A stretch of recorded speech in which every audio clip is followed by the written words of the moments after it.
আমরা সবাই ইমাম হুসাইনের কথা জানি, কারবালার কাহিনী জানি। প্রিয় দর্শক, এই দিনকে কেন্দ্র করে মুসলমানদের অন্তরে একটি শোকের বিহুব্য বল রয়েছে। তা হচ্ছে ইমাম হুসাইন রাদিয়াল্লাহু আনহুকে শহীদ করার ঘটনা।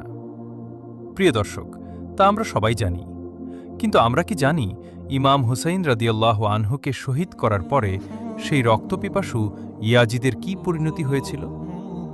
প্রিয় দর্শক, ইয়াজিদ ইমাম হুসাইনকে শহীদ করার পর ভেবেছিল আরবের সকল মানুষ আমাকে ভয় করবে, আমার কাছে বায়াত গ্রহণ করবে, কেউ তার বিরুদ্ধে আর দাঁড়াবে না, এমনি তার ধারণা ছিল।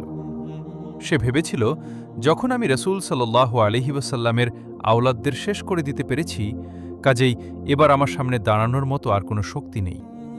কিন্তু যখন রসুল সাল্লাল্লাহু আলাইহি ওয়াসাল্লামের মেয়েদের বন্দি করে কুফা ও শামের বাজারের উপর দিয়ে নিয়ে যাচ্ছিল, তখন সেখানকার অধিবাসীদের মন কঠোর হয়ে ওঠে। এই অন্যায়ের বিরুদ্ধে সবাই ভাবতে লাগল যে ইসলাম আল্লাহর দিন আর মুহাম্মদুর রাসূলুল্লাহ সাল্লাল্লাহু আলাইহি ওয়াসাল্লাম আল্লাহর মনোনীত রাসূল। আর এই বংশ আল্লাহর প্রিয় বন্ধু হযরত মুহাম্মদুর রাসূলুল সাল্লাল্লাহু আলাইহি ওয়াসাল্লামের সব থেকে কাছের।